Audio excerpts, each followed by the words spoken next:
Hello, everybody, and welcome to a very special episode of DCP where we have a Monster Hunter edition, and we're joined by two members of the Monster Hunter community team. Joe, would you like to start by introducing yourself? You guys can let us know what you do. Yeah. My name is Joe Bustos. I'm one of the community managers on the Capcom USA side. I work on Monster Hunter, also worked on other games like Dragon's Dogma. So pleasure to be here. Thanks for having us. And I'm Jono. I'm Joe's opposite number, and I'm based in Capcom Europe. And I'm one of the other Monster Hunter community managers and a Sword and Shield main as well. Joe, what's your main? What's your main Great weapon? sword. Great sword. Yeah. It's like, Great yes, sword. tell us your main so we can judge you immediately. TV, I don't actually know what you play, what your main is. I went with Great Hammer. I've always been a bonk guy when it comes to games like this. It's just like to bonk big monsters in the head. So that's what I did. Yeah. I always had the people in the chat come in. They're like, "Oh, when are you gonna move on to something more complex?" I'm like, "I'm not a complex person. I like bonk. Bonk make me happy. I bonk." Yep. Yep. Just hit him on the head. Yeah. Hit him on the head. It's easy. It's actually funny. I've been recently learning Charge Blade, and I was watching Eric's video about Charge Blade. And all the comments are like, this video made me pick up a hammer. This video made me realize I'm too stupid. That was really funny. Well, we're going to have quite a few listeners here who are like brand new to Monster Hunter with Wilds, or they maybe checked out a little bit of World, but that was kind of it. So I'm going to start with some kind of newbie questions to see if we can get some questions for people who are wanting to get into Monster Hunter. Actually, I'm more so just wanting to create new addictions to Monster Hunter. So That's right. whatever you guys can do to Us do too. that, Us that's too. great. Yeah. I think that's honestly, it's a great crossover here, DCP doing this, because I actually just Yeah. recently ran like a poll just for curiosity's sake. What am I going to make content over? And one of the question I asked was, what game as a Destiny gamer are you most interested in picking up and trying in the coming year? And I had a pretty long list, and the winner by a landslide was Monster Hunter. So there's a lot of people who are rooted in the Destiny community, are used to listening to this show, who are really excited about this game. So I think this will be a great entryway for them to sort of learn more about next steps. Yeah, I've always said it's a really great jump off to Monster Hunter because like they like getting loot, they like making builds, they like it kind of all works together. It's an easy game to get into. Yeah, Yeah. definitely. And oh, sorry, Joe, after you. No, go for it. Go for it. You guys know we're just talking, I used to play a ton of Destiny, still drop in and stuff like that. And your weapon's almost like your class. Like there's this real big identity, like TV was saying, Hammer uses me with my sword and shield, Joe the great sword. Miss Yeah. Watts, we've heard about your bow and things. There's this massive identity, and the players that main these weapons are like, come in, no, my weapon's the best. You need to come join this gang kind of thing. So no, definitely kind of see the resonance there. Sure. Yeah, absolutely. So speaking of new players getting into it, what if you were trying to say anything to convince your friends or someone who's brand new, who's never played Monster Hunter, don't know much about Monster Hunter, and you want them to get into Wilds, what kind of thing would you say to them of why they should come over to Monster Hunter as a brand new player? It's a tough question. I mean, I think there's a lot of reasons, and that's why it's a tough question. Yeah. But ultimately, I mean, it's like if you like games with really well designed combat, super deep mechanics that are easy to pick up and that are really deep or that take a while to master, I think that's where Monster Hunter really excels. There's really nothing else like it on the market, I feel like. Monster Hunter is like it is Monster Hunter. When you describe what it is, it's like the brand name itself is almost the best description of it. So Yeah. that's what I love about it is like if you go to any other games, any other genre, Monster Hunter is like truly unique in that sense. Yeah. And like Definitely. on my side as well, I like boss fights. Like before I really got into Monster Hunter, I played a lot of Devil May Cry and things like that. So I love boss fights, and I'm also a really social gamer. And I like kind of the cooperative thing. You either win together or you can't together.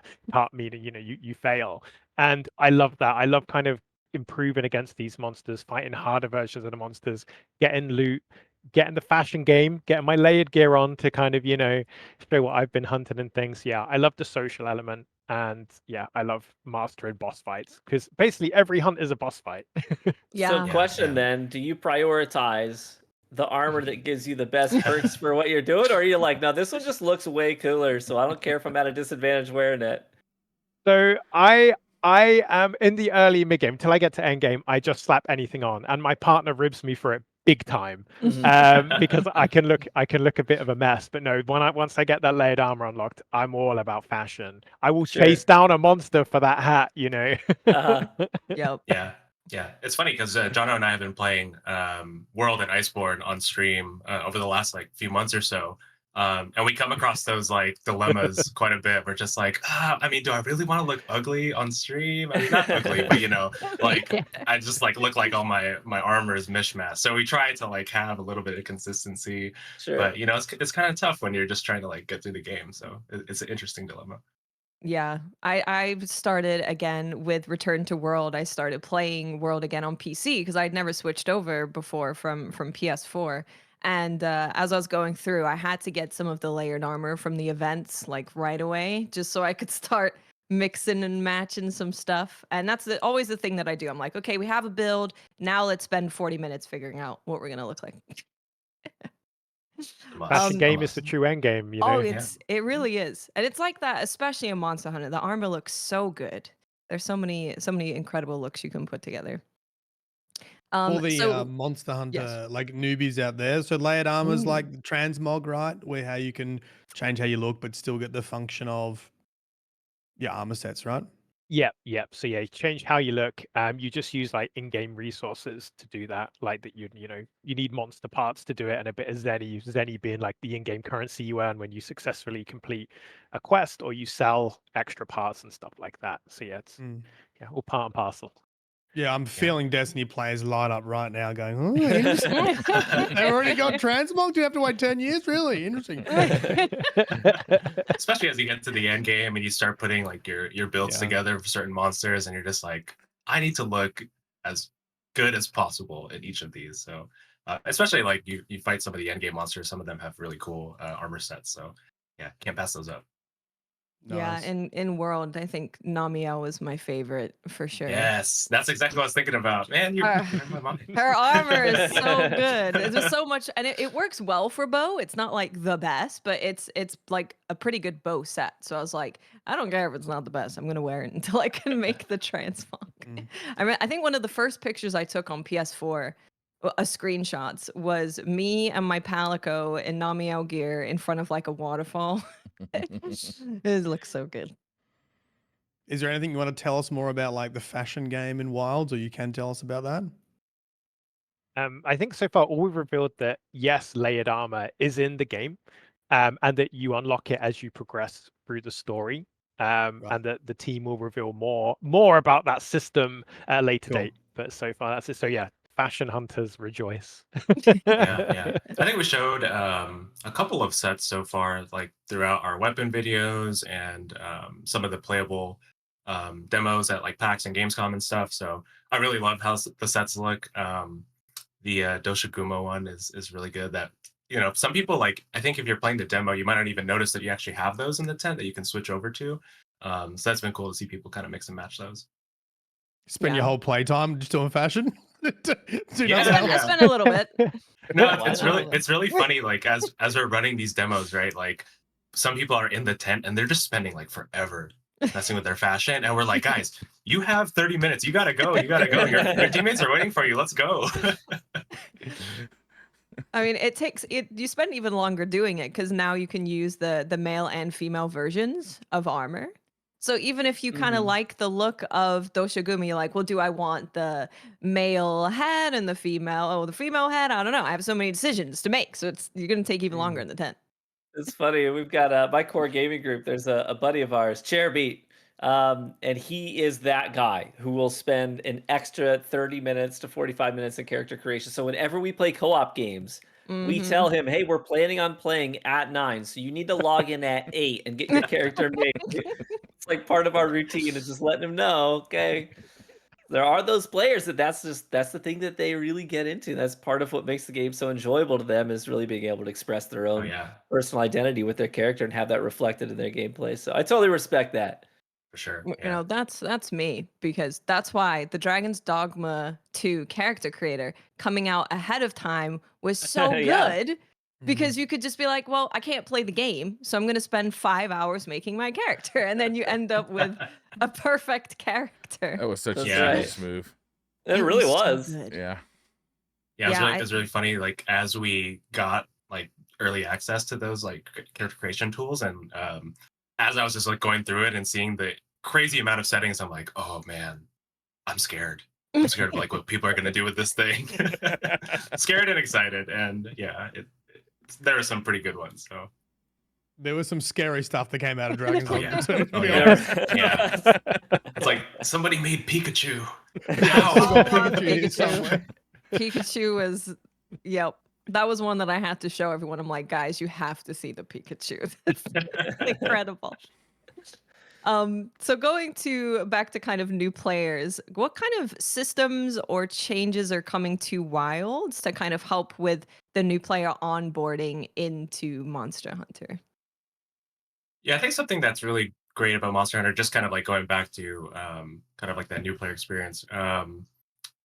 The ability to like really play through the entire game solo or multiplayer has always been, I think, like a really key part of it. Is like if you maybe you choose to, you don't like to play like in a social setting, you can do that too. If you do want to play with your friends, you can play through the whole game basically with your friends.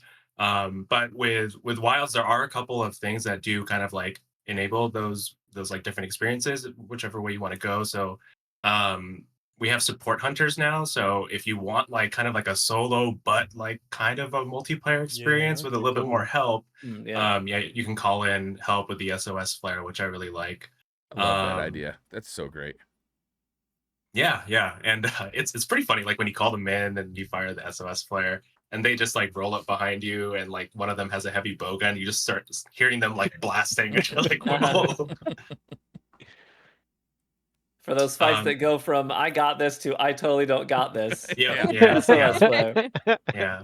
Yeah. And Jono, we actually there's also something like with the weapon system, right? Like to be able to like kind of choose which weapon you want to start with. Yeah, I You want to talk mean, about yeah, so like the weapons, obviously, as we mentioned earlier, they're such a defining part of your hunter. Like, you can use multiple weapons or you can focus on one. And I think the hardest thing when you start Monster Hunter is picking your weapon.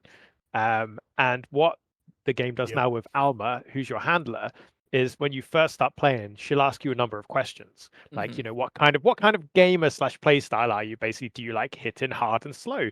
Do you like rapid hits? Do you like to keep a distance and things like that? And then the game will actually go, hey, how about you try this weapon? And then you're instantly in kind of like a little training type area where you can start attacking a barrel and it won't attack you back, which is handy.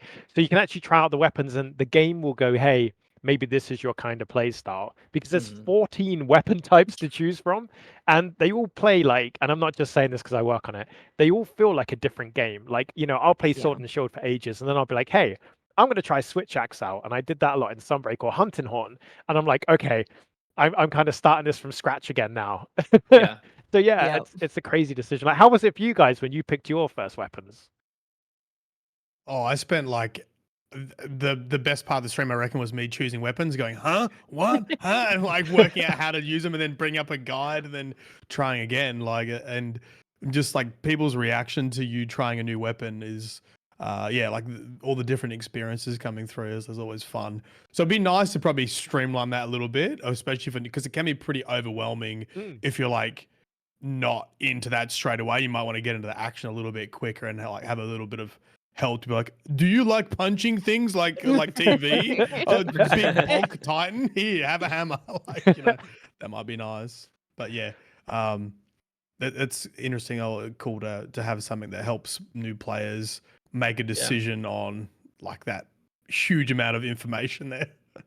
And this may be something you can't talk about, but do the monsters themselves have any sort of reaction to the way you choose to engage? So if you are like hammer combat, point blank, will they try to keep their distance? Will they recognize that? Or if you're a bow main, are they going to try and close the gap on you?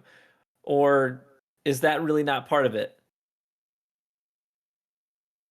I don't believe so. I think they kind of don't necessarily adapt to which weapons you have. Yeah.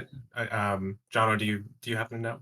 Yeah, I mean, we don't have specifics beyond, they won't be like, okay, this is like a bow user, I'm going to focus them or something. Sure. But Feels like it. there will be ways to like aggro the monster, and I don't know if we'll talk about it a bit later and stuff. But there's like a slinger ammo, so your slinger is like a wrist gun in a nutshell. And there's a type of pod you can get now, which is your ammo, which actually temporarily draws aggro to you. So if you like to play as a tank, so if you're using like a Sure. lance or something, or you've got a lot of ranged teammates and you're the only melee user, you can actually temporarily draw aggro. Sure. And if you fought the behemoth in the World Final Fantasy collab, you'll be familiar with the red kind of aggro line. So there's a visual indicator as well. So it actually allows the players to more lean into that kind of player fantasy of I'm a knight, I'm going to hold the monster here and keep or things like that. So whilst their monster AI might not necessarily target that way, you can manipulate the monsters yourself now with a few different tools, which is quite fun. I've noticed in some of the stuff that you guys have shown already for Wilds that you know, consumables are sort of a big part of the game. You know, it's more than just what weapon are you bringing to the fight. I think it was Booth's gameplay in the recent reveal that you guys did, where you cornered this monster, but immediately you're like putting down lures to make sure that the rest of the horde stays away. You get this 1v1, and it's interesting to see how you may have to come to a fight prepared and think about, okay, well, what sort of consumables and craftable items do I need to bring to the table in order to make this fight a little bit easier? Because I think you could get overwhelmed pretty quickly if you're not taking full advantage of the advantages that those items offer. Yeah. That's always been core to Monster Hunter, and I think that's again like another element that makes it unique. And it's also unique among the community where it's like, take every advantage that you can get over the monster, whether that's items or traps or whatever you're bringing with you, like the things in the environment. Take advantage of them. It's like you don't necessarily need to go in seeking like a fair 1v1, like I'm gonna like do this like the way that like No it summons, wasn't. no Yeah, physics. yeah. Yeah, there's no like, you use flash pods, therefore you cheated. Everyone's like, we are cheating the monster as much as possible. Yeah, oh yeah. Will Wilds be a good like kind of jumping off point for somebody brand new to the Monster Hunter series, somebody who's never played? Would you recommend like play some World before Wilds come out, or what would you recommend? That's a You good want? Yeah, you question. want to kick this off? Yeah, I'll have a little bit and then I'll toss it over. But yeah, basically, I mean, I think Monster Hunter as an experience, they're all intrinsically their own experience. So if you've not, first of all, if you've not played the others, you're not missing out on like an overarching story or something that you'd be like, hey, what's going on here? But it's always good to get some practice in. But if you are coming in straight with Wilds, if anything, it might be the best ever Monster Hunter for someone that's never played before. Because as Joe mentioned, with these new systems to help new players and with a big focus on story, especially in Wilds, and given this kind of engaging narrative that it's not just the gameplay you're there for. If you're not familiar with Monster Hunter, there's a story for you to kind of get on boarded with as well. I think it could be the best, right, Joe?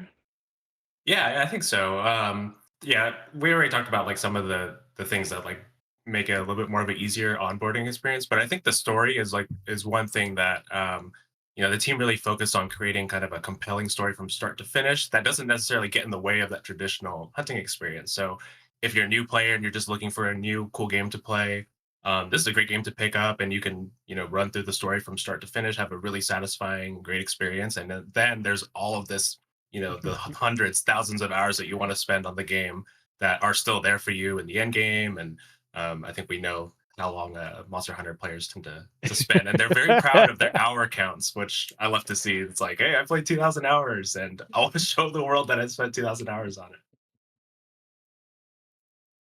And also going back to World, you don't necessarily need to play any of the previous games, but World is really great. There's so much content in it, and it's also like super cheap right now, I think. So Yeah. for anybody that hasn't played it, I think that's definitely a great game to dive into. Yeah, I think also the Wild's weapons, I kind of describe them as like, it feels like the base feels like World. Like the weapons feel like they do in World, but there's a lot of like extra stuff or different stuff layered on top of that. So I think if someone did want to play beforehand, like if you're looking for something to play and you're interested in Wilds, I think World would be a good idea. I think it would work well. Yeah, and a lot of the core leadership team on Monster Hunter Wilds is coming directly from Monster Hunter World. Tokuda-san, who was the director for that game, he is also the director for Monster Hunter Wild. So you see a lot of that DNA, some of the things that they were exploring in World that are now like with the new generation and a little bit more hardware power and things like that. They've really like kind of taken that to the next level. So I think it's a great starting point, and you can kind of like see how those ideas that were in that game are now carrying over and are evolving. Yeah, and Speaking like, of oh, evolving, sorry. oh, go ahead. No, after you, good sir. I was gonna say, speaking of evolving, one of the things that jumped out to me pretty quickly were some of the quality of life changes. You know, like as soon as you did enough damage to the boss or to the monster, it immediately like activated the quest that you were on. And even like the red trail behind you, instead of always looking over your shoulders, that thing's still chasing me. Like you now have this red line behind you that's like, oh yeah, he's still on your butt. Like you better keep hauling. So, are there any other like quality of life changes that maybe the team had wanted to have in the previous titles that now you're really proud are in the game and helping the user experience even further? Yeah, I mean, first of all, I mean, a big thing that the team have been talking about is that Monster Hunter Wilds is this seamless experience. So you know that normally in Monster Hunter, you know, you're in your hub area, you gather your crew, you then go to a load-in screen, you arrive, and things like that. Whereas in Wilds, you're in this locale, no more load-in screens unless you fast travel. You know, you can go in and out of camp, you can eat, you can go wherever you want.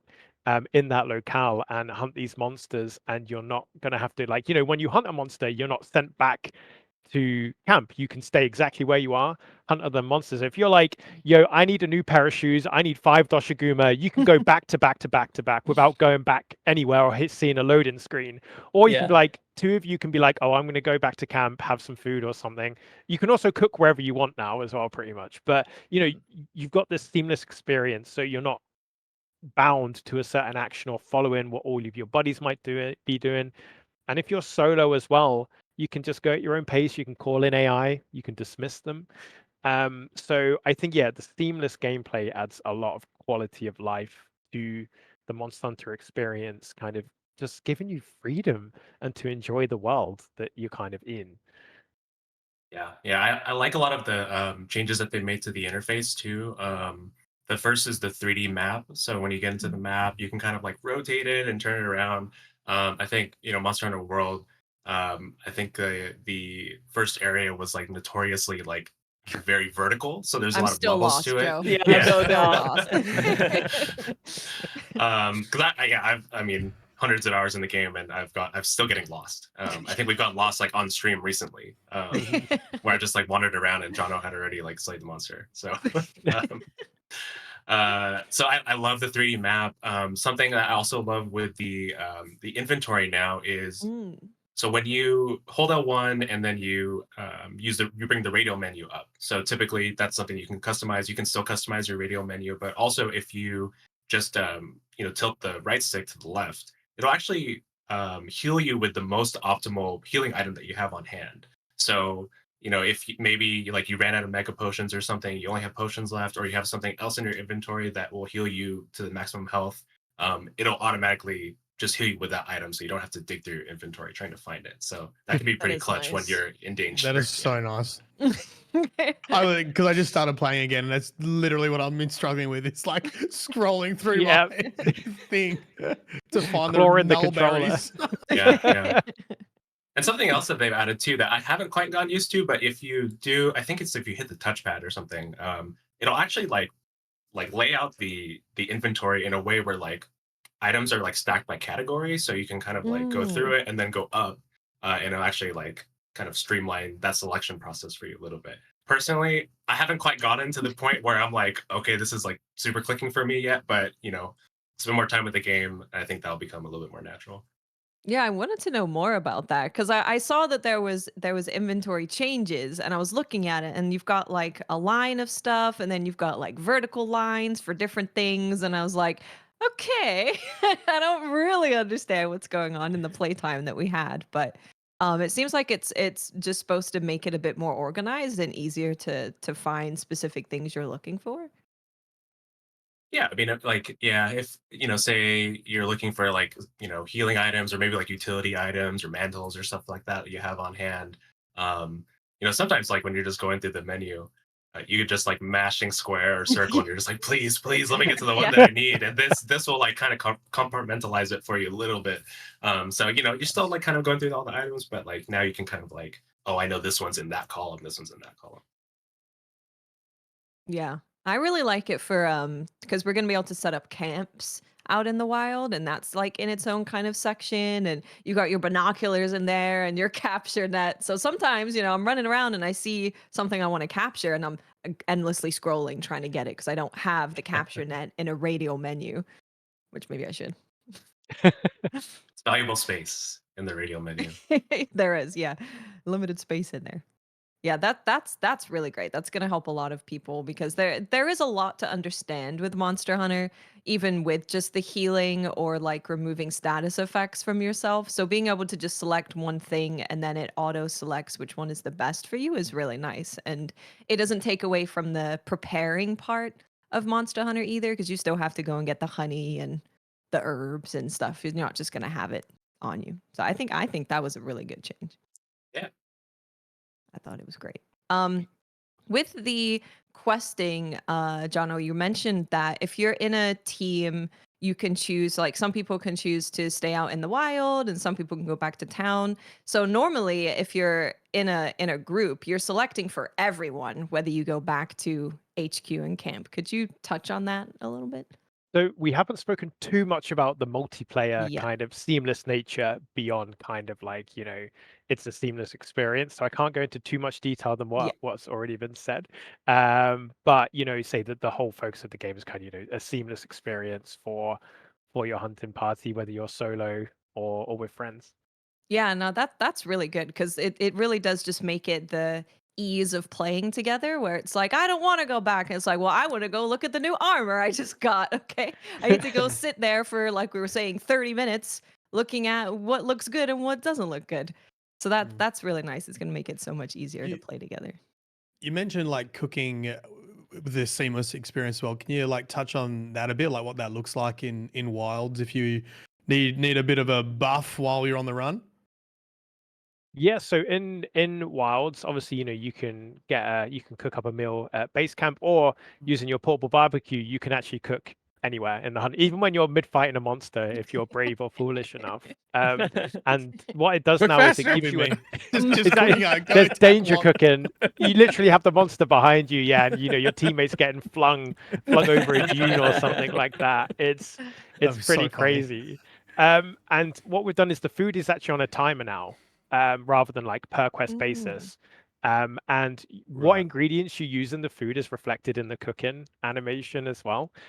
So it also encourages you to forage and trade with NPCs to get better food ingredients. So if you are into that kind of side of thing as well, there are rewards for kind of exploring and engaging with NPCs.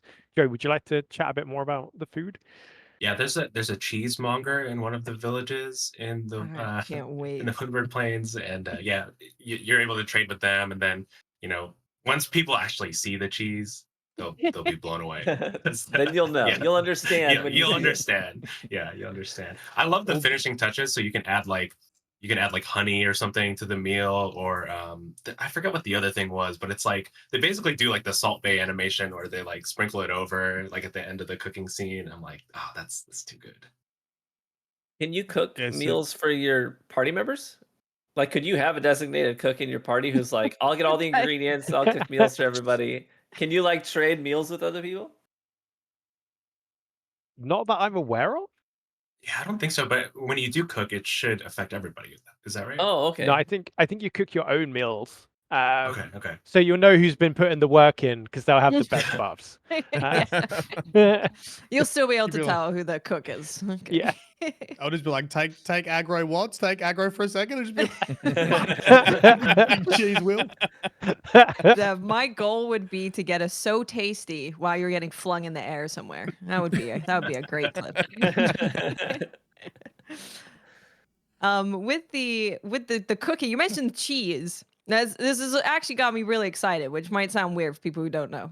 But we learned that each of the biomes, right? Correct me if I'm wrong, are gonna have like their own kind of main town, and then you can set up camps. And from the website, I believe it said that each each kind of village or town is going to be known for their own specialty of something. So the one that we saw in the first area is their specialty is like cheese and dairy and stuff like that. So Wisconsin? that's so that got me excited because I'm like, I'm going to be traveling here to go grab my cheese, and then I'm going to go to this other place and grab what other ingredients that they're specializing in. It just sounds Yeah, we, really immersive. yeah, we haven't shown too much on the second area yet, which is the Scarlet No, yeah. Forest. Only like a big nasty spider Yeah. and some red I water. love her. She's Yeah, I amazing. love her as well. Yeah, it's a pretty unique location, so we're looking forward to sharing a little bit more on that in the future. But yeah, stay tuned. Definitely stay tuned. It's gonna be beautiful, and of course we're gonna experience what the different weather effects of different biomes are eventually, and I'm very excited to see what the Scarlet Forest will be. I don't know Me if you too. can explain this or not, but Mm. with it being quite seamless, what happens if you're being pursued by like monsters and you head back to like a town? Do they You know what? enter Are the you asking if you town? can kill the local people? I've not tried that myself yet, but I have managed to destroy one of my team's camps in a multiplayer session at Gamescom. So the All camps that right. you build out in the field can be destroyed, including when you're in it as well. So you don't get to like invulnerability cheese or anything like that. So you can become your favorite person in the hunting party if you lure like a Balahara over to where someone's in camp, like sorting out their gear, and they just smash it down and destroy it. So yeah, you do need to think where you take the monster, especially if Right. you got some like important structures nearby. Someone's Yeah, just sitting in their tent, just chilling Oh, it's out. gonna happen. I Just can get- see it Yeah, already. what's that noise? Having a nice conversation with their palico. All of a sudden, yeah, just petting your palico. You're like, Yeah. this is great. That's cool. Yeah, I'm really excited for that. I think when we first learned the name of Monster Hunter Wilds, I was like, I really hope they do some kind of, setting up your own camp stuff because it just makes so much sense with the theme. And I'm really glad that it ended up being like that. Yeah. To talk a little bit more about questing, we did get to see in one of the Gamescom live streams that there's something called an environmental overview. And there's a lot of information that you can get from that for like scrolling through the environmental overview. Could you kind of delve into the environmental overview a little bit and what kind of information you can gather from that? Yeah, Donna, you might be a little bit more familiar with this, but it's essentially like a weather forecast, right? So it kind of like Yeah. shows you how the different seasons in the game are going to change, and the monster behavior is different. The different monsters that are on the field are actually different during those phases.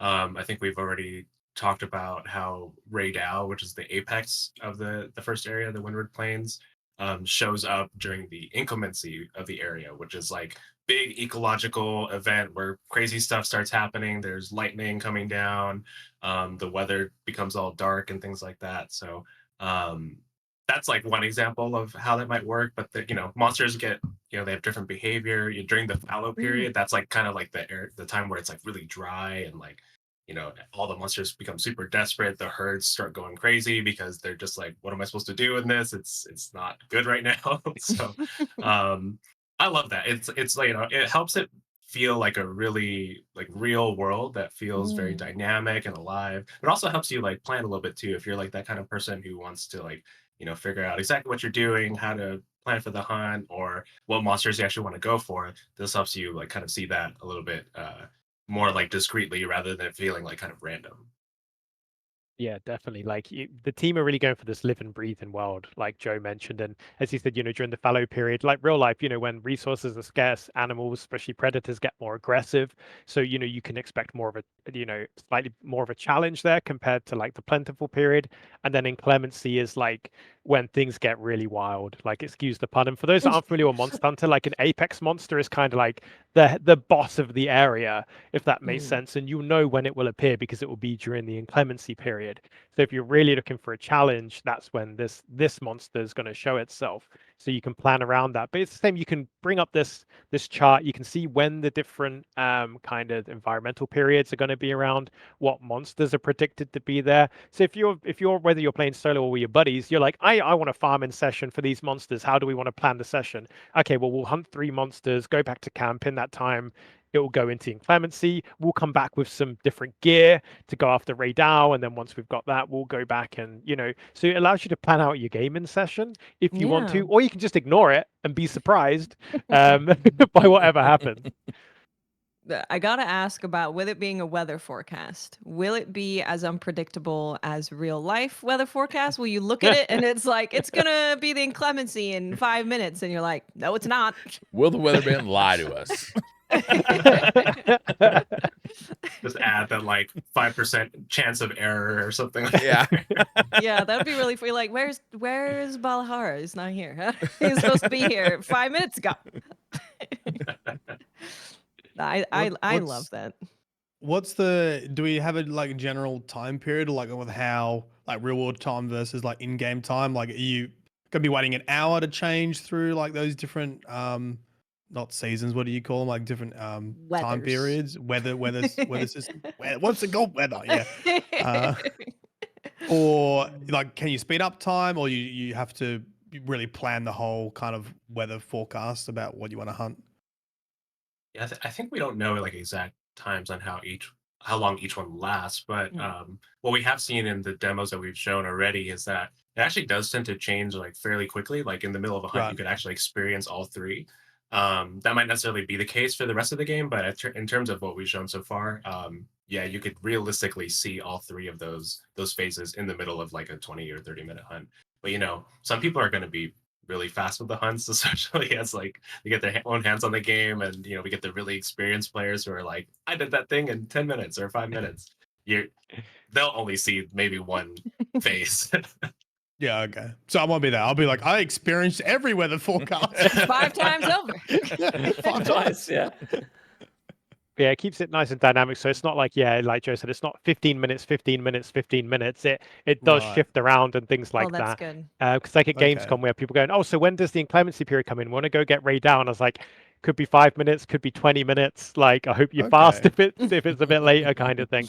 So it does give that, once again, it's more natural, organic feeling rather than like, oh right, well it's about to get stormy again. Like, Right. So it Yeah. is like the weatherman. yeah, you just shuffle around. Yeah. No, I really like that, because you wouldn't want it to be like it's set things, because that Yeah. would kind of make it feel gamey and take away Yeah, from the immersion break of your it. immersion. yeah, Yeah. yeah, Yeah.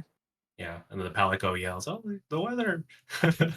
I Helps you out. love that. I know some people are like, they don't want their Palico speaking English, but I've loved hearing the Palico kind of trash talk the monsters when I was playing. He's like, "Hey, ugly!" Look at me. I'm like, "Oh." Oh, you're Little talking about monster. sass. Oh, okay. Who, me? You can turn Yeah, it off when it- though too, right? You can have them just. Yeah. Can you modify your that, Palico's yeah. sort of personality? Can they be more timid or more brash, more sarcastic and witty? Or are they just sort of, they Yeah. are what they are? They're all sort of like that. Yeah, I don't think we're talking too much about customization for the Palico yet. We do have some preset builds in the demos that we've shown, and there's some fun like looks to them. Mustache I think, cat. yeah, I think there's one that's like the canon Palico, but we won't get into that. Like, Canon Palico. Yeah, it was on I think it was the Eric stream where they were really pointed out the mustache cat, because he was just sitting there with his shifty eyes too, looking around. I was like, that is amazing. That's a great reaction picture. You did mention that some monsters' behaviors change in the different periods of weather, which is really interesting. I assume there's also different materials that you can get in the wilderness depending on the weather. You want to take this one, John? Yeah, you're absolutely right. So different endemic life will appear. So whether that's for collection or purely if you want to just go and see like, yeah, I still can't pronounce the baby Puke official name. Amstrigian. Amstrigian, for Amstrigian. example, and things like that. And the endemic life is way more proactive than what you've seen in Worlds. So, the small monsters will physically fight large monsters. They'll engage with each other. So, for example, during one of the streams at Gamescom, we just finished the hunt, and this kind of crocodile-like endemic life ran up and actually snatched a baby herbivore monster from a pack and ran away with it and things. So yeah, depending on what kind of environment you're in at the time, it would change what appears, what materials are available. Will things like vigor wasps be more pronounced, so there'll be more healing around, which then benefits you? Or do you opt to hunt in a more harsh environment during the fallow where there'll be less vigor wasps around, and things like that? So it does affect the kind of active gameplay as well as your kind of collection and kind of passive gameplay. Yeah, that's really interesting. Did With anybody save the baby? No, that got dragged into the Lost. river. That was gone. It's I only lost saw it forever. in the playback because I was so like fixated on the monster on Doshiguma, and then like I think the Reddit community were like, "Yo, check this out," and I was like, "Oh man, oh, I missed that. Like, oops. My bad." Sorry. You Yeah, guys have. No, go ahead, Joe. The monster behavior in like the weather in the different phases is kind of Yeah. interesting. Like some things I've noticed, like I think you've already seen like the Balahara have that like sand pit that will like Mm. get all the monsters that are passing through. And that's a really easy way to like kind of separate the herds out that are maybe like if you're getting chased by like 3 Doshiguma or whatever, and you just want to get the alpha, that's the best or a good way to kind of like separate it out. But something else I noticed was after completing a hunt and then the weather kind of changed back to the plenty period, which is like nice and bright and the sun's out and everybody's happy. I just see a Chanakarba, he's kind of just like walking over to the water. He's like, I'm gonna have a sip of water. I'm like, oh nope. So it's yeah, you kind of notice like things like that with just the behavior. Like they might be like a little bit more docile or peaceful, or if it's during the fallow period, they're like very aggressive and their behavior is like a little bit more like on guard. So that's interesting to see. And so, like, you could use that to your advantage by some way setting them up to like fight each other, or can you speak to that at all? Yeah, something we actually did, I think it was in our PAX playthrough. We typically wouldn't do this because it takes kind of a while. But we actually like used a luring pod to bring the Doshiguma all the way to like the other side of the map where Ray Dao was waiting, the apex. So we could have them fight together. That's cool. Or fight each other. So yeah, you can actually like do that sort of thing and have them like just meet on the other side of the map. So I like Wow. doing stuff like that and see what Your happens. So. Betting ring about Just sitting back. monster fights in Wilds. That's actually like a full genre of YouTube content these days, where people will mod games and put bosses to fight each other to see who will win. Yeah. Yeah, I'm Yeah. waiting for the videos. Like I completed Monster Hunter Wild without swinging the weapon once, and it's just like luring every monster to an area to fight each other. Yeah, it's like those videos with like, oh, 1 Radon versus like 30 whatever. Uh-huh. I've seen those things. Yeah, exactly. Cool. You guys mentioned that so the follow period, the monsters get more angry and you have less like healing items around. Is there a benefit to you if you want to take on a monster during that period? Like, are you going to get maybe different rewards from a monster or something like that? So one thing that I think we talked about a little bit is like how there may be like a more difficult version of a monster that could appear during different Right. periods. I don't think we have like any discrete like, oh, this appears during this time or this appears Yeah. during that time, but they might have a different star rating, and that means they'll have a different set of rewards. So I think like at this point we haven't really like said exactly how that might work or exactly what I guess like conditions will determine what kind of quest appears, but that's something that could maybe encourage you to take on a monster during a specific time period, based on like whatever rewards they might have on hand. And also as well, the large monsters might be more aggressive, but so are the small monsters. So, if you're looking for more environmental assistance, you're going to get more backup from small monsters as well in some cases. Like I think you might have seen like Chatacabra being attacked by small raptor-like Yeah, he's monsters in attacked some by of the things. everything. Yeah, He's everyone likes to dunk on Chatacabra. Yeah. Like 2 straight weeks of weapon videos, and the poor guy. You just see the picture of him like falling back with his legs wide open. It's very Yeah. indecent, Chupacabra. Yeah, it's very goofy. Yeah, he's great. Yeah, no, that's good to know. So I could be like, it's gonna be the follow. I'm gonna wait and see what kind of star rating monsters are around and kind of choose that. There's gonna be a lot of different things you're choosing about when you're questing, which is really I'm really excited because I love the guiding lands in World, and this feels like guiding lands, but like the video game. Yeah, I think I'm Monster excited. Hunter in the past has felt.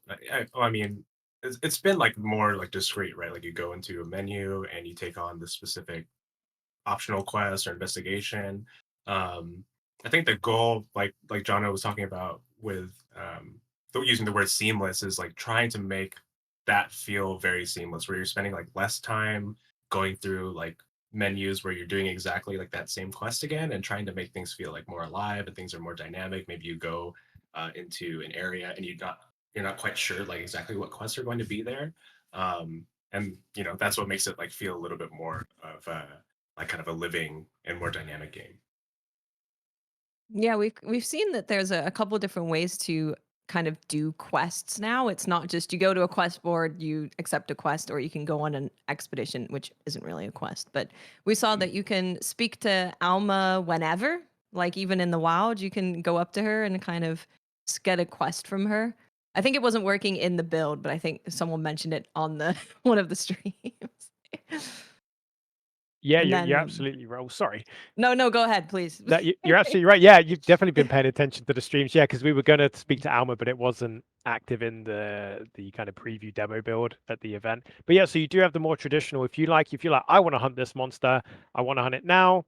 I'm going to go get a quest from Alma and then activate the quest. Or if you want a more dynamic, chill experience, or you've just finished a quest and you see another monster you happen to fancy carving up, you can then start bashing on it and start a quest that way. So the good thing is this new system hasn't come at the expense of the traditional system. Mm. They're both in play. So you can basically kind of like play how you prefer. If you want a focused experience, go for it. If you want a more dynamic experience, also go for it. And you can mix them up as well. So Yeah. you can just only have one quest active at a time though. So Yeah, I really like that because I know it's good and bad because it's gonna take me probably triple the amount of time to finish the story of Wilds because I'm gonna be like, well, there's a Balahar, I gotta go hunt it over there, and then there's Ray Dow, I gotta go do that. It can't be I'm helped. gonna be What am there I supposed forever. to do? I can't. It's the rules. See a monster, hunt monster. I don't have a choice. I don't make the rules. I just work here. yeah, and, I like it. on You the- like go on your first quest and come back like level 100 or whatever. Yeah. Fully fully geared decked up. out. Yeah. So you said you're going out for one quest. Where have you been? It's been 6 hours. Yeah. Oh. So I wanted to jump in a little bit with kind of hunting. So moving to like focus mode and wounds and all that stuff. Could you guys explain focus mode for people who don't know about it and kind of delve into that a little bit? Yeah, I can kick it off. Yeah, so focus mode is basically it's a new mechanic that allows you to basically kind of like aim your attacks. So if you hold left trigger, it brings up a reticle. You can kind of turn and basically aim your attacks, which you couldn't do in Monster Hunter before. Like if you're charging your greatsword or something, you can turn a little bit, but you couldn't like turn like all the way like around and really aim your attacks. So it's always been like kind of a meme to just like constantly whiff on your greatsword, which I Yeah, do it's all the just a time. joke, right, Joe, when you miss your greatsword attacks. Yeah. Oh, Just I'll a do it on joke. purpose. A little I'm haha. trying to show a realistic gameplay experience. But now, yeah, you can aim those attacks, which it applies to every weapon. So whether you're using Jono's main with Right. sword and shield, or like the hammer, for instance, like if you really want, like hammer players really want to stay focused on the head, so now you can aim those attacks. You're able to use focus mode to do that, and there's a bunch of other stuff that is included in that mechanic. I don't know if you want to dive into that, Jono. Yeah, sure. So on top of what Joe mentioned as well, obviously a big part is focus strike, which is a really flashy way to do a big attack on a monster to break what is a wound. So if you played World, you'll be familiar with the tenderizing system, which is very intentional. You use your clutch claw, you jump on the monster, you do a type of attack, which tenderizes that point, you can do more damage to it. In Wilds, that process is much more organic. If you continually attack, or as you attack the monster throughout a fight, a certain body part or area of it, you'll eventually create a wound. So you don't have to intentionally be like, right, I need to clutch claw on or anything like that. As you fight organically, you'll create these wounds.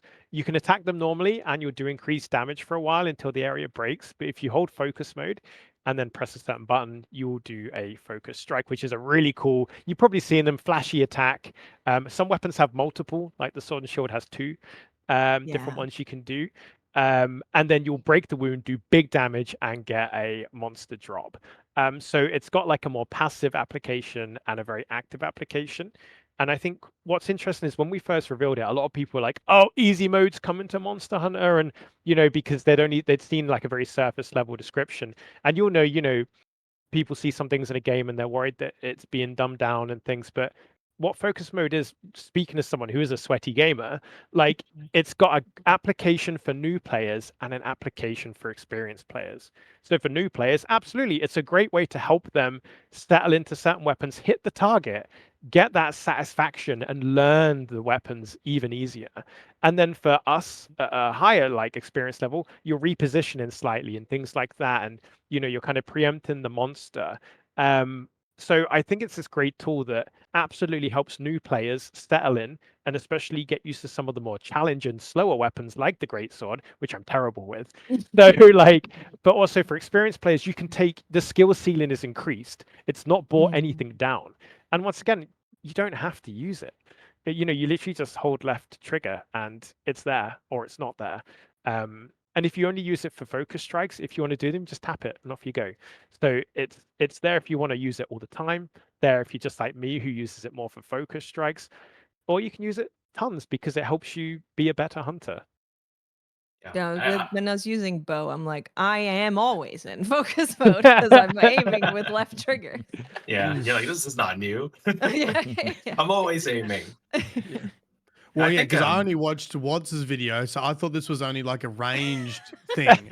Yeah, I'm like, wow, you can that aim makes the sense. Yeah. melee weapons. Okay, cool.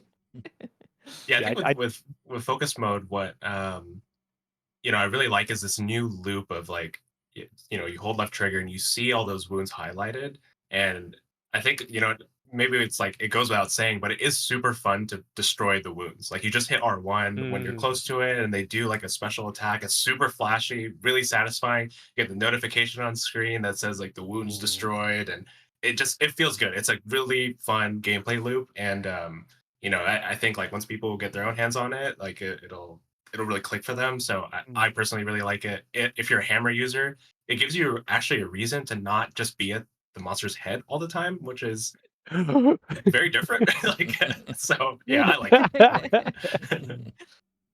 I don't know if you can answer this, but does it combo into your like other move sets? Like, is there different ways you apply it, or is it uh almost the same each time?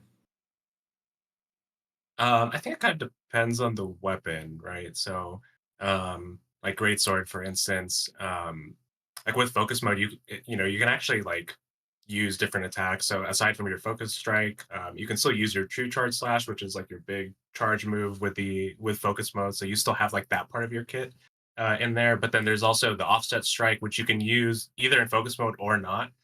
This is actually like Right. another like charged uppercut attack that like if you hit it the same time, not every time, but if you hit it the same time that the monster is attacking you, it's kind of like a counter where you'll clash and they'll Cool. like get staggered back and then you'll follow up with another attack. So like So when you Cool. activate your focus mode in your combos, like makes a difference. yeah, and I think it's very seamless. Man, I'm sorry for like saying that word. I swear I'm not just like taking like notes from the marketing playbook. Right. But I think like as more people get their hands on it and like kind of incorporate it into like that classic Monster Hunter feel, it'll become like a very natural part of the gameplay. And I think right now because the game is like new and people like have limited time with it, so when they're playing, they haven't they're trying to play like classic Monster Hunter and haven't like quite figured out how to really incorporate that part of it yet. It'll become, I think, more natural for people over time. I'm really excited about that. Like, actually didn't know about this part of the game, so it's like, as a newish player, that sounds really cool. Yeah, I'd say I liked it. Anything new can always be a bit like alien. But yeah, at first I was like, oh, I can reposition my weapon. And then I'm like, whoa, I can do some really interesting stuff here.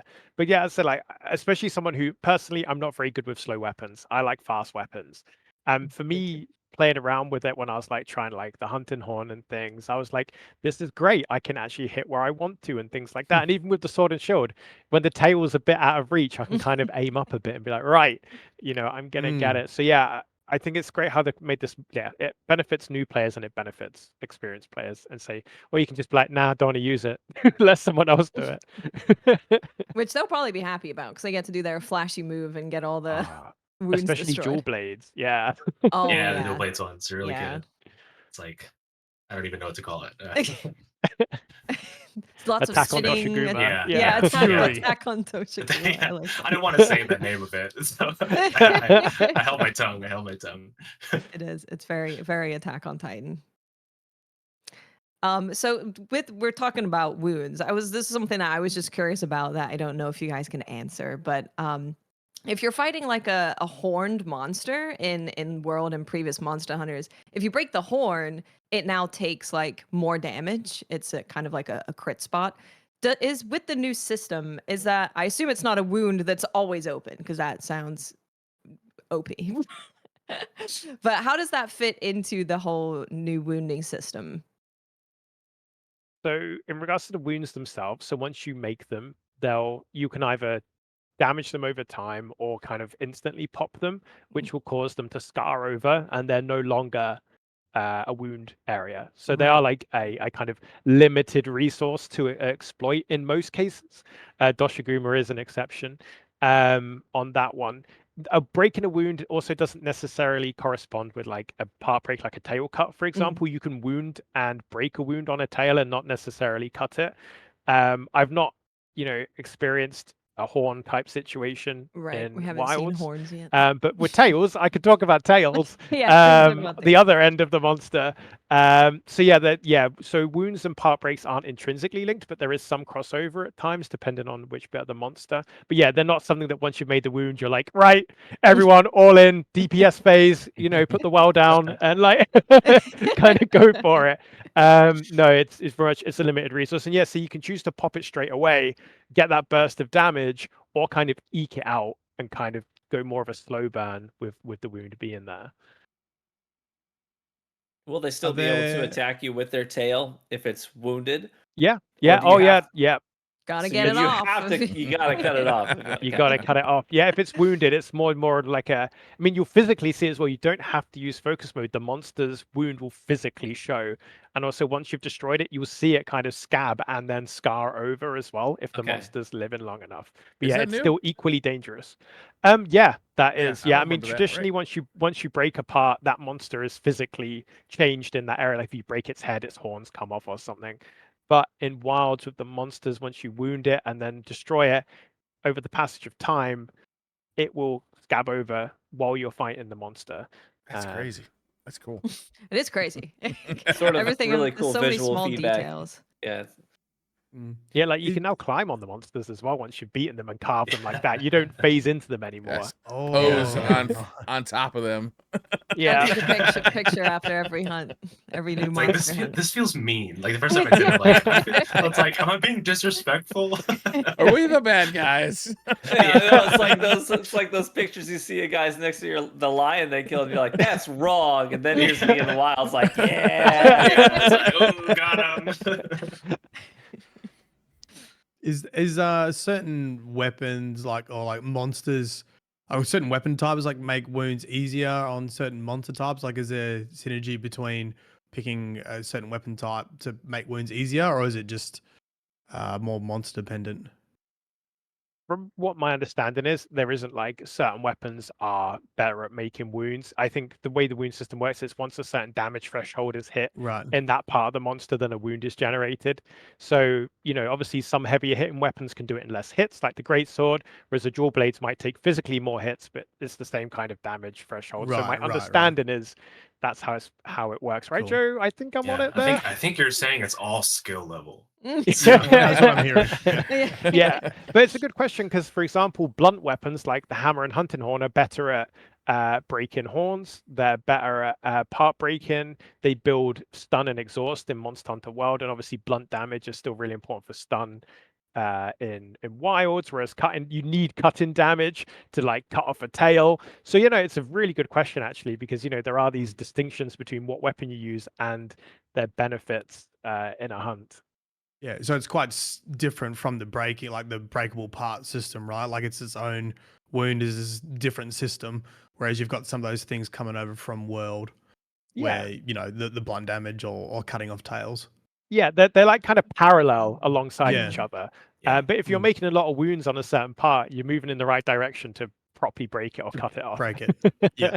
Yeah, that got me really excited because using bow when I want a tail, it's a whole adventure. It's like the whole hunt is me shooting the tail because I have to do like I have to use dragon piercer or I have to like jump at them with the arrow trying to cut it off. So that was really nice because the bow has the tracking arrow so I can just put that in the tail and like dragon pierce over and over again.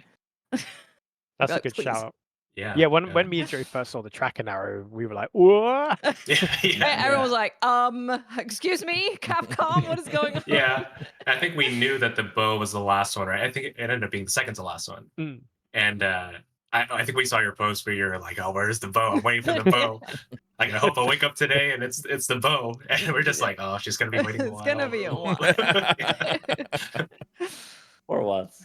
That was an adventure, yeah. Because even though because I didn't want to watch the bow stuff before I streamed because I want to watch it with the community for a first reaction. But I swear every time at like 1 a.m. I'd wake up and I'd be like, "Don't look at it. If I look at it, I'm not gonna go back to sleep. But if I don't look at it, I also can't sleep because I don't know which weapon it is." You touched on like Doshiguma having a special enrage mechanic where he opens up his wounds. That's really cool because he's like playing into the new system. So he's like, if people don't know what enrage is in Monster Hunter, it's where the monster's really angry. It's really, really angry. And they're gonna be like a little bit more aggressive and they're gonna be kind of nonstop trying to hit you. And so Doshiguma like gets really big and opens up all his wounds. So he's more dangerous, but you do more damage to him, right? Because you have all those Interesting. wounds available again. Yeah. I think that's why it's a great early game monster because it Mm. really highlights that mechanic. It literally highlights that mechanic. Literally, yeah. And yeah, it's super satisfying. Like you see all the wounds again, you're like, "Oh well, I know it's angry and enraged, but it's also like, oh, it's time. It's time. Focus strikes nonstop." So yeah, it's cool that it has that unique mechanic. And I think there's one other monster, right, Jono, that at least that we've shown so far that has like a similar or not similar, but like a unique type of behavior. Yeah, so as you will all know, you're hunters yourselves. Like, when the monster's nearly dead, you're in a position of strength. It goes back to its nest, goes to sleep. You get to give it a rude awakening and things like that. Whereas, as you mentioned with Doshiguma, it gets more dangerous, but also more vulnerable. And actually, Ray Dow has a very interesting mechanic around that. So when you do force it back to its nest, it kind of gets a home turf advantage because its nest is actually in this big crystalline cave that conducts lightning damage, and obviously as a lightning monster, so it can electrify the floor and its attacks get more AoE in its nest. So some monsters will have scenarios where when you think you're about to finish and you've got the upper hand, the monster can actually flip it over and now you're where it wants you to, it's where you are where the monster wants you to be to give you a good whooping. So yeah, it's great because it kind of breaks the kind of tradition of Monster Hunter where you're like, right, let's wrap this up, boys and girls, then we'll go back to camp. Yeah, Interesting. that's gonna Hunter be becomes really a scary. hunted. Exactly. Yeah. Yeah. It's that last stand kind of bit where it's like, right, okay, either monster's going down or we're gonna fail the quest kind of deal, Yeah, which yeah. is a ton of fun. It was fun to see it at PAX with you know, people only had a limited amount of time, and they would go after Ray Dow, and then they get to that final area and they think they finally got it, and then like they're like fighting against the time and how many feints that they have, and then maybe they might not quite get it, and it's just a nice little twist to see at the end of the hunt. That's cool. It's very scary. It kind of it's not as bad, but it reminds me of when you're fighting Nergigante and he goes back to his lair and you're like, he's just gonna dive attack me over and over. I'm done for. You spend most of that hunt jumping Yeah, such constantly. a small area as well. It's like, oh Yeah. no, So small. I'm not trapped in here with you. Yeah, a lot of people had their hunts fail, even if they've got no feints up until then. Like he really starts pulling the punches there. Which makes me very scared for the later monsters in wilds if they have like obviously those behaviors because they're fighting at the end of their life for their life, and then they also have whatever mechanic in their lair. It's gonna be scary. We shall see. I wanted to touch on mounting a little bit because in every Monster Hunter game, it's like mounting's different. What are we doing this time with mounting? Could you talk about how mounting kind of works in wilds? Yeah, it's quite similar to Monster Hunter World, but now with the wounding system, there is like a little bit of a twist. So, um, I know with World, like you kind of see like on your controls, right? Like in the top right corner, it would actually tell you like when to brace and things like that. Now the like the interface is like a little bit more like it's kind of like based on like a vignette around the screen, so it'll kind of tell you like when you need to either change position or to brace. Um, and so now there's like two ways once you actually have mounted the monster, you can kind of just like keep hitting attack and then eventually it'll go down. But if you do manage to wound it, then you can use the, I believe it's called it's like a finisher, right? I can't remember the exact name of it. But that'll do like a big fancy attack specific to your weapon and then bring the monster down. But I think, John, you mentioned that um, there's a depending on which way you do it, it'll actually keep the monster down for longer. Is that right?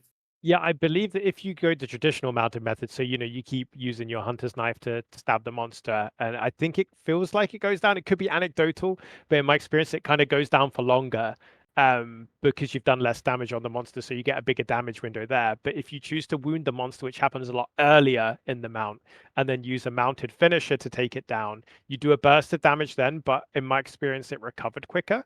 So I think it's a nice way. So if you're playing solo or you just want to knock the monster down, you can do the mounted finisher.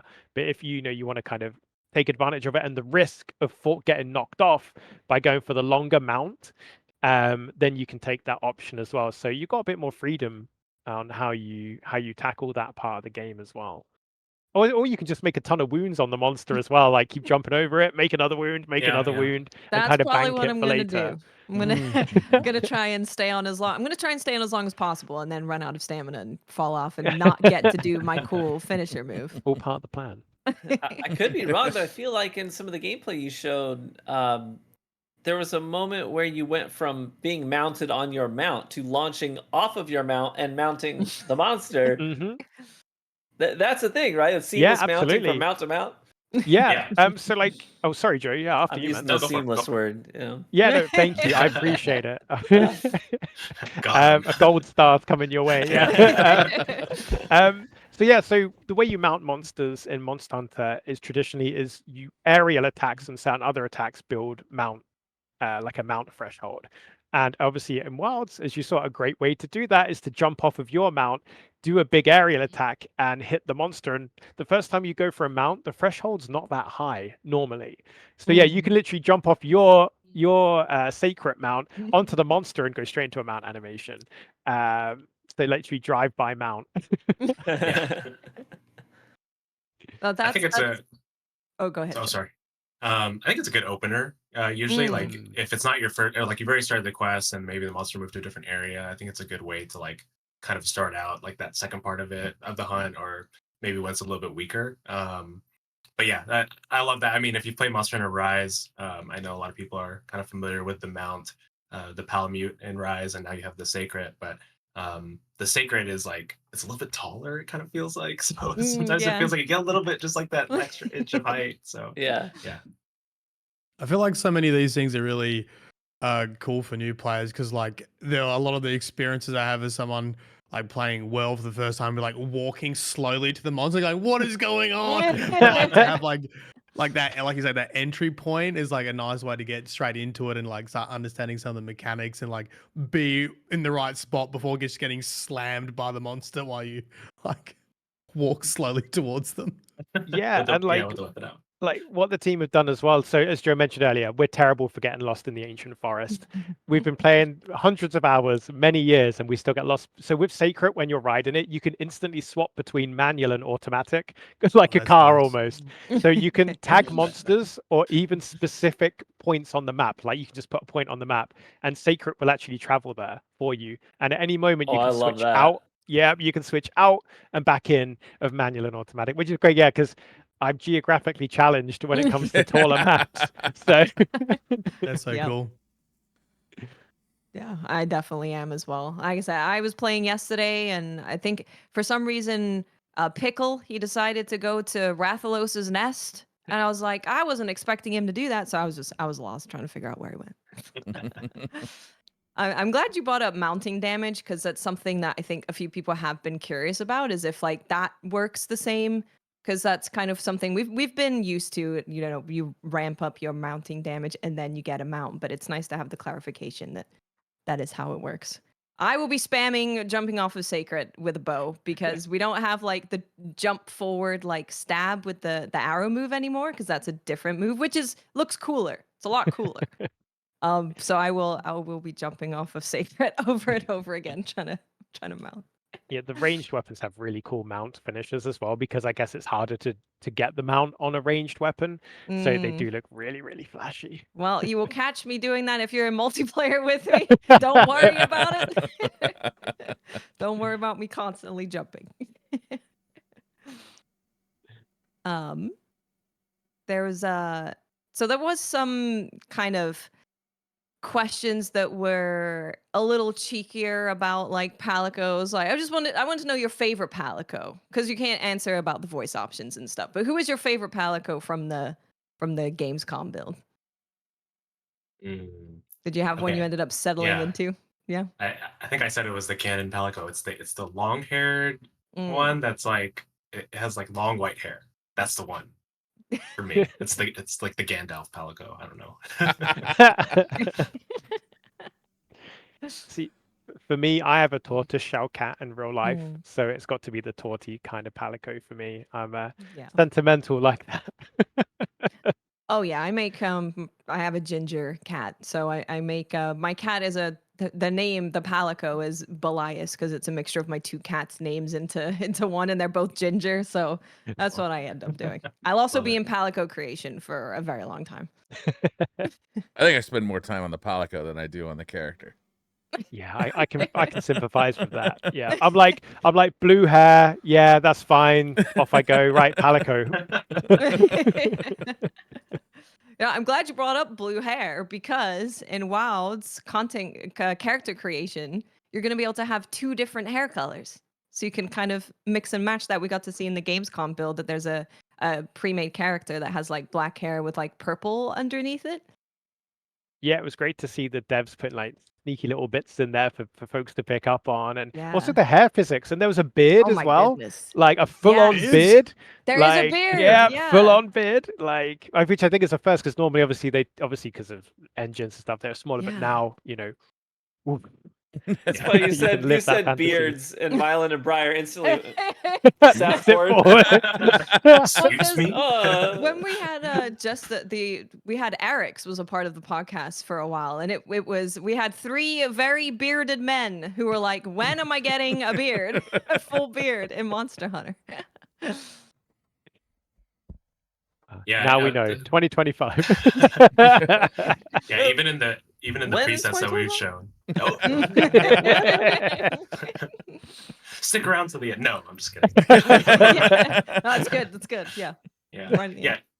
Even in the preset characters that we've shown so far, it's like I think the quality of like the characters look really good. And that's you saw that in Dragon's Dogma also. It's like the quality of like the faces in the RE engine is just it's something that I think is so really impressive. So like characters that you would imagine are like main characters in another game, they like that's the quality that they look like, which is I think is really great, and they're custom characters. So yeah, I'm excited to see what people come up with. It's amazing how Yeah. versatile that RE engine is. Yeah. All these different games coming out, just looking fantastic. Yeah. It's a magic engine. I don't know what they did with it, but it's Probably is the fact that it magic. can We should be Some voodoo in suspicious. there. I don't know. Aliens. I suspect aliens. Yeah, one of these days they'll slip up and be like, yeah, so our witches, our game devs were. The hair physics is one of the first thing that I noticed in one of the early trailers, because there wasn't like too much to go on with early trailers, but the hair on the female character that was moving, and you're like, that's a custom character. Was that the one with Which- like the long, kind of wavy, curly hair? Yeah. That was amazing. Yeah. I was happy when Joe, I think you picked that character for the PAX kind of playthrough. She had like the long hair, so you could really see it there as well. It's really impressive. Yeah, that was intentional. I was like, we need to show the hair physics. Have to The see world the needs to hair. know. Yeah. Do you guys, speaking, because we were talking about Dragon's Dogma and character creator, the Dragon's Dogma 2 team decided to go down the route of food creation by just recording video of food. Genius. Oh, I forgot about that. Genius. Yeah, I think they were saying something like, why not just spend the money buying the meat rather than spending the money on the graphics for the food. Yeah, you get to Yeah. eat it when you do it in real life as well. You though, do so as well. It's a bit yeah. harder. The coders get really annoyed if you start like chewing on their screens. So yeah. I think we're gonna have to see a Dragon's Dogma versus Monster Hunter Wilds food cook-off competition. That would be good. We just love food at Capcom. Like I don't know, Yeah. like Kunitsugami has got like Oh my all the goodness. intricately crafted food. Like they made the food with like a real confectioner in real life, and then had them like 3D scan that in the game. You got Dogma where they're filming the meat, which is just like. And then they got to eat it Surely- afterwards, and then You guys must have this game. really good catering, right? Like at events, like, surely. The sandwiches were really good. They were. The sandwiches were great. I've learned the DCP crew needs to be invited out to the next event so we get some catering. Yeah. Oh man, we got It to goes way back with Capcom too. I mean, finding like turkeys in trash cans in Final Fight. It's a long tradition of eating well. Some callbacks here, yeah. Kidding. Yeah, it's a Capcom staple. The attention to detail with the food. They just love it. I love it. I think that kind of gets to the end of my pre-set questions. So if you guys have anything you want to delve into question-wise or that you want to bring up, Release date? Are we ready to Oh. announce? What? All right. I got it for you. 2025. All right. So I'll just start listing off days. You don't have to say anything. But just You gotta just be like, do this or this. We are I've really been looking saying forward Tokyo to it, though. Game Show. Tokyo Game Show. I'm because we've been tracking announcements and like beta demo dates and trailers, and it was for World it came out in January, and I think the release date as well as Nergigante was shown at Tokyo Game Show. So I'm like waiting on that Tokyo Game Show. We need to get that Charlie Kelly from Always Sunny meme with you in it, like with all the lines kind of. That's right. I see you trying to bait us for the release date, and it's not gonna work. It's not gonna work. No. But I It's am genuine- looking forward to you guys going to Tokyo Game Show. I think that's going to be really cool because that's the first time the Japanese public are going to be able to play Wild. So looking forward to all of their thoughts. No doubt. Yeah. Yeah, they've got quite the turnout expected. I think we know like Monster Hunter, has its origins in Japan. Now it's like a global series, but the Japanese community has been like really at the heart of it. And I think they have like a huge amount of stations available at TGS, which is TGS itself is like I still think is just like such a huge event. I went last year for Dragon's Dogma, and that was I think like literally wall to wall, like with people like trying to get through the alleyways. I'm like, I just want to play Rebirth.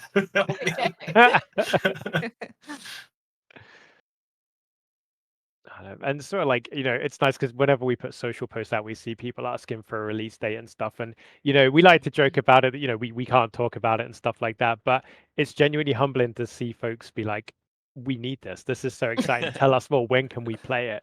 And it is testament, like the MH community are an awesome bunch. And, we do feel like they are behind us. And, and the reason we can do stuff as well, like have like the senior dev team engaging with the community at events and online with Joe posted a video earlier, obviously with the one word quiz on the social channel, is because the Yeah. community, how they engage with us.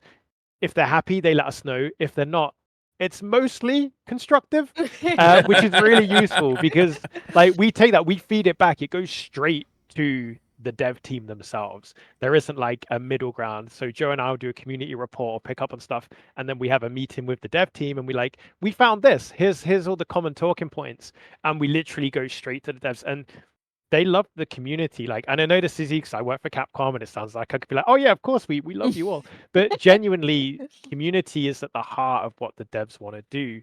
And they want to know what you're thinking and what you like in and what you might not necessarily be so keen on and why.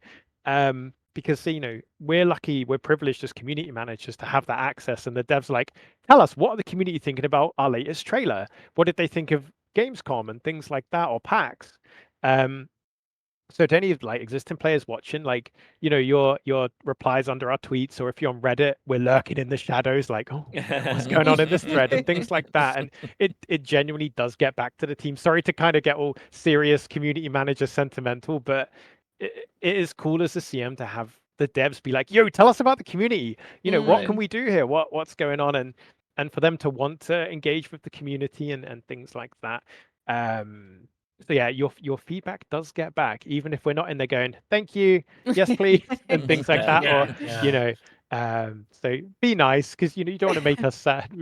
There's a lot of truth in there too, because we have seen it before where communication lines between devs and gamers get disrupted. They get disrupted when the community is not passionate but also polite, and so it's a really big deal to have a community that's so supportive, because that does keep those lines of communication open. You don't want the studio to sort of shut that down, be like, we no longer feel obligated or safe even interacting directly, and we need to go through these other people and CMs specifically. So I think there's a lot of value in that. Yeah, and as you said as well, like, oh, sorry, Joe, after you. No, continue. Okay, but yeah, it's safety is key as well. And say, we don't expect all the feedback to be positive. We know people might not like certain things, or they'll be like, oh, we want to know, like with focus mode, they were like, that looks cool, but we don't know enough about it. Is it an easy mode? Is it for me?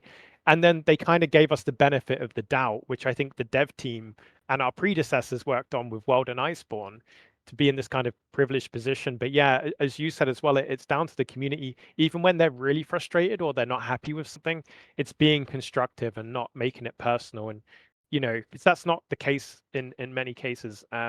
So yeah, it's down to the community that we can have this access and we can have this kind of communication lines, as you said. Yeah. And, it really shows because I think with all Capcom games, like you really get to see that feedback being taken into consideration in changes that happen to the game. It's always felt very much so like the developers know what we've been talking about, and we've kind of seen it a bit on Twitter as well. People were panicking and being like, "Oh, they definitely know about how we feel about Gemma," or they've definitely heard all of the Alatreon discourse and stuff. So yeah, it's always nice to see that the developers know what you're talking about, even if then you're like, "Oh, that's embarrassing." Yeah. The team really values community, like Jonna was saying. I mean, we've seen like other games before too, where there can be like a difficult balance between doing those things. But I think like this team really gets it. They really understand. They really value it. They value not only the community, but also like for us to be able to try and like filter some of that feedback as well, where some things might not necessarily be, something that is actionable or something that is like representative of what the community actually wants. So we try to do our best to try and filter that stuff, which can also be a difficult job as well. And one other thing is at PAX, what was really heartening to see is the travel was pretty rough for the team to like come from Gamescom to go back to Osaka, and then there was actually a typhoon happening at the time. So It was actually difficult for them to get out of Japan and back over to Seattle. But it was something that was really, really important for them to be there and to meet the community, to see people in person, and to like have all these signing events, go to the panels, and like meet people and like just share the love for Monster Hunter. I think it was really, really valuable for them, and it was really valuable for the community. So even though they were barely there for like I think it was like 2 or 3 days, that was super, super impactful for the team. I think really energizing because they were able to bring that back for the dev team and just like keep that momentum going into the launch of the game, which we're not saying other than 2025. Well, if you want to take some feedback to the team, I would like a Dragon's Dogma 2 creator for Monster Hunter Wilds ahead of release. Because I will be in there. 5 hours. I'll do a whole week of streams in there. Right. What kind of character do you make? Do you make like yourself, or do you make like something totally unique? I starts with making myself, but I'm very bad at making them actually look like me. But luckily, because of my hair, if you throw green and pink on there, people are like, "Wow, looks exactly like you." What Nailed it. somehow finds green and pink in every single game? You could spot her a mile away. Oh, there's once. Yeah, it's like if I've had to do like gameplay capture for some games, and if they've got a character creator, they have green and pink hair, it's like very obvious that it was me capturing it. But it's why I'm so happy about the Monster Hunter change, because I haven't been able to do that. I've had to do like I'll go pink hair and like green eyes maybe, or the other way around. So I'm actually going to be able to do that in Monster Hunter. Right. I think I can share this now story now that we're far enough from the launch of Dragon's Dogma 2. But when our team like kind of had the first hands-on with the game, and it was still in a state where it's like the character creator is not like quite complete yet, and it was all in Japanese, so we didn't even know what the settings are. So you're just going off of like color, right? Color and like how things look, and what's like the most impactful. We like somehow made She-Hulk, and that ended up just being like our character for our playthrough. And or that just it just became like a thing for us like internally, where we're like, okay, like we need to recreate our team with She-Hulk, and then like a little tiny witch who was like 3 feet tall or something like that. I can't remember, 4 feet tall, I guess. That's great. So what I'm hearing is She-Hulk with a beard in Wilds. Yes. Sold. I'm even more sold than I already was. Right. Did you guys have any questions you wanted to ask, or we're doing closing thoughts? I asked all the ones I wrote down. Yeah, I think we're good. No, I've been well enlightened by this. This is great. It's been really good. The one thing I wanted to ask is, because you have the Monster Hunter team being so involved with stuff, and obviously they can do whatever they want, whereas you're waiting for like the yes, you can show this or no. Was there something on the Gamescom through any of those streams or any of those stages where they showed something off the Monster Hunter team and you were like, oh, okay, I guess we're doing that now?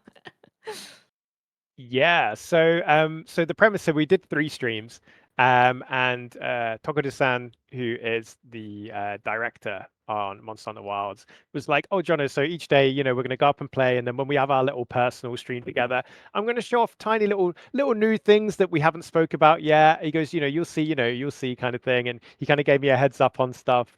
But then on the last day, when he showed off underwater, I had no idea that was in the game. I had no idea it was happening.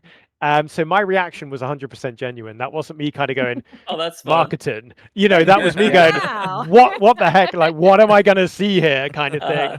Like, so that was 100% genuine. And because he wanted to show it off, like, the team loved the game. They're like, we're going to show this off. This will be really fun to do. And yeah, when he dived underwater, because obviously there's all the stalactites and it was like a white kind of area, I was like, this exists under the desert. And then when he dived in and started moving around in the water, I was like, what's in here? Like, so that was a genuine surprise for me as well. And it was awesome. But yeah, that's the kind of thing the team are like, what can we do to have it fun? Like Ryozo-san, obviously, he was fishing during the hunt on stage and things like that. So it's just having fun with it. But yeah, the underwater section, and just to clarify for anyone that didn't get all of it, there's no underwater combat. But You're you probably can sitting navigate there like, underwater. is he gonna start fighting something Yeah, in I here? was What waiting is for he it to doing? swing at something. Yeah, I was Right. like, what's gonna pop out? Freaking alligator monster coming for you. Yeah. But yeah, so yeah, that was a genuine surprise for me, and especially on a Friday at Gamescom, and I think we were like 2.5 hours deep into streaming as well on the third day of streaming. I was like, what? Like I was invigorated again. Yeah, just a little excitement. You want Yeah. to keep you on your toes, make sure you're alive. Yeah. That's why we had to watch it every single moment because we're like, what are they gonna show? They're gonna show something. You'll have Yozo like zooming in to the not baby Puke Puke and showing Yeah. them off. Or like the barrel bomb bowling as well and things like Yeah, that. yeah. Like these little Yeah. things that are like, oh, that's new. Yeah, there was so many details. It was felt like E3 for all games, but it was just Monster Hunter, and you're trying to piece together like, what did they show? Okay, wait, what does that mean? Well, I think that is going to bring us to the end. If you guys have any, Jono and Joe, if you have any closing statements of things you want to say to the community or about the game, feel free to. Yeah. Thanks so much for having us. It's been great being on. It's been great like hanging out with all you guys. We love the excitement for the game. And yeah, it's been a real busy time for the Capcom team. Not just like on Monster Hunter, but on all the games. So we love seeing all the feedback and all the love. So yeah, we're hanging in there and we're super excited for what's coming next. And Not much longer, yeah, right? thanks again. It's nearly the end of the year. To be fair, we're in mid-September, so we're getting close to 2025. There's 12 whole months in that year, though, No, you're not Could allowed be to any do one that. of them. We're giving you till March at the latest, and then we're writing letters. We revolt. Banging on the door. But like as well, thank you to Echo Joe. Thank you so much for inviting us on. It's definitely a privilege to be here with you all, and thank you for inviting us to talk with yourselves and sharing that with your community. And on the MH side, me and Joe have been playing it for over a decade now, I think. And gates open, come in really. If you like loot, you like grinding, you like boss fights and things like that. Check it out. There's some wonderful content creators here that have probably got some Monster Hunter content you could check out as well. But yeah, no, so thank you so much for having us. It's genuinely been wonderful. So thank you. No, thank you guys Yeah, so thank much you for for coming being on. here. There's so many different schedules. I really appreciate you being able to take time out of your day or your evening to come and talk to us. So thank you guys so much. This was really fun. Thank you. Yeah. All right. Well, thank you guys so much for joining us. Keep tuned for more information about Monster Hunter because sure we'll be delving into every little detail. And we will see you next time. Bye. Goodbye. Bye. Bye.